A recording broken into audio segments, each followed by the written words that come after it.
அனைவருக்கும் வணக்கம். வீடியோ போட்டு ரொம்ப நாள் ஆகுதுங்க. கரிப்பிகளோட குட்டிங்க அடாப்ஷன் கொடுக்கறது, ஆஃபீஸில் வேலை அப்படின்னு நிறைய போயிட்டே இருந்தது. தவிர கரிப்பி குட்டிகளை மேலே கொண்டு வந்து ஒரு ரூமில் வச்சு மொத்தம் 13 குட்டிங்க. அந்த 13 குட்டிகளையும் பராமரிக்கிறது, சாப்பாடு கொடுக்கறது, சுத்தம் பண்ணுறது, அவங்களுக்கு வேக்சின் போடுறது, இப்படியே நிறைய டைம் போயிடுச்சு. வீடியோ போட முடியல. இடையில் ரொம்ப மனசு சரியில்லாமல் போகுது. அடாப்ஷன் கொடுக்குறோம், அது ஒரு சந்தோஷமான விஷயந்தான். ஆனால் அடாப்ஷன் கொடுத்துட்டு அது நம்ம வளர்த்தின ஞாபகம் இருக்குது இல்லைங்களா? எங்கே போய் என்ன பண்ண போகுதுங்களோ, எப்படி பார்த்துக்க போகிறாங்களா, நல்லா பார்த்துக்குவாங்களா, எப்படி தெரிஞ்சுக்கிறது, நம்ம அது நல்லா இருக்குன்னு எப்படி பார்க்குறது, இந்த மாதிரி விஷயங்கள் நிறைய மனசில் ஓடிட்டுருக்கு. அது இல்லாமல் ஒர்க் லோடு ஜாஸ்தியாக இருக்குது. அதாவது பப்பிங்களை வளர்த்துறது பெருசு இல்லை, அவங்கள வீட்டோட ஒரு குறிப்பிட்ட வட்டத்துக்குள்ளே வச்சு வளர்த்தும் போது இந்த சுத்தம் பண்ணுற வேலை நிறைய இருக்குது. ஹெல்த்துக்கும் நிறைய ப்ராப்ளம் வருது. அதாவது வேலை செய்கிறதுனால உடம்பு அலண்டு போகுது, நிறைய பிரச்சனைங்க இருக்குது. எல்லாத்தையும் மீறி தான் குட்டிகளுடைய நன்மைக்காக நம்ம எல்லாம் செஞ்சிட்ருக்கோம். இதை விட இன்னும் மிச்சமான அதிகமான குட்டிகள்லாம் வச்சுருக்கிறவங்களாம் எவ்வளோ கஷ்டப்படுவாங்கன்னு தெரியுது. அவங்க பாடெல்லாம் ரொம்ப திண்டாட்டம்தான். ஒரு பக்கம் காசு பிரச்சனை இருந்தாலும் ஒரு பக்கம் வேலை செய்கிறது மிகப்பெரிய பலுவாக இருக்குது. சரிங்களா? எல்லாத்தையும் மீறி குட்டிகளுக்கு நம்மளால் ஆனதை செஞ்சிட்ருக்கோம்.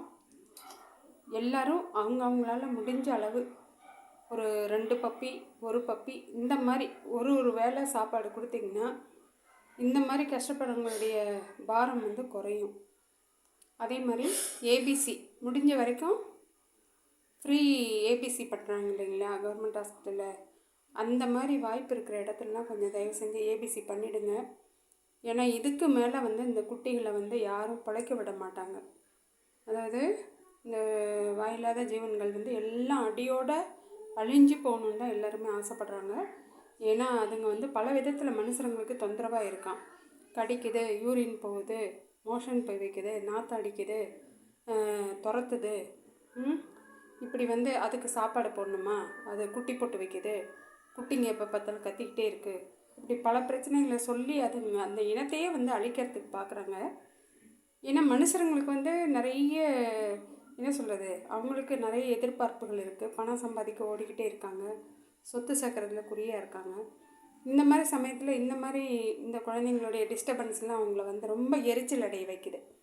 அதனால் என்ன பண்ணுறாங்க, எப்படியோ ஒன்று ஒழிச்சு கட்டணும்னு மூட்டை கட்டி பிஞ்சு குழந்தைங்கள சாக்கு பையில் போட்டு கட்டி மூச்சு திணற கொண்டு போய் சாக்கடையில் எறிகிறது, குழியில் போடுறது, அப்புறம் விஷம் வச்சு சாவடிக்கிறது, சுடு தண்ணி ஊற்றி சாவடிக்கிறது, என்னென்னவோ பண்ணுறாங்க.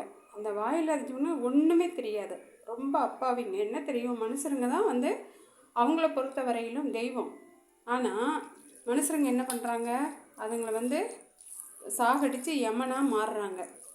அந்த யமனாக மாறுற விஷயம் கூட அந்த அப்பாவி ஜீவன்களுக்கு தெரியவே தெரியாது. இந்த அப்பாவி ஜீவராசிகளுக்கு அந்த விஷயம் தெரியுன்றீங்களா? கண்டிப்பாக தெரியாதுங்க. நம்மளை காப்பாற்றுறதுக்கு தான் சாப்பாடு போடுறாங்க. ஆஹா, இவங்கள மாதிரி தெய்வம் எங்கேயுமே இல்லை, இவங்க தான் நமக்கு தெய்வம்னு மனசுக்குள்ளே கையெடுத்து கும்பிட்டுக்கிட்டு அந்த சாப்பாட்டை ஆசையாக சாப்பிடுதுங்க. அதுங்களுக்கு தெரியாது அதை சாப்பிட்டுட்டு அவங்க சாக போகிறாங்கன்னு சொல்லிட்டு. அது செத்ததை பார்த்து அவ்வளோ சந்தோஷப்பட்டு இந்த மனுஷன் என்னத்தை கடைசி காலத்தில் அள்ளிட்டு போகிறான்னு தெரியல.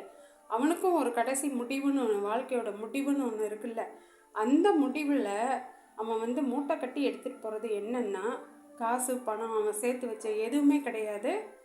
பாவ மூட்டையை மட்டும்தான் அவன் எடுத்துகிட்டு போவான். எடுத்துகிட்டு போய் அந்த ஆத்மா சாவுக்கு பிறகு எவ்வளோ கஷ்டப்படுமோ தெரியாது. அந்த கஷ்டத்தை பார்த்து இந்த ஜீவராசிகள் அவங்களால கொல்லப்பட்ட இந்த ஜீவராசிகள் கண்டிப்பாக சந்தோஷப்படும். தயவு செஞ்சு அந்த மாதிரிலாம் செய்யாதீங்க. சாப்பாடே போடலைன்னா கூட பரவாயில்ல, சாகடிக்க வேண்டாம்.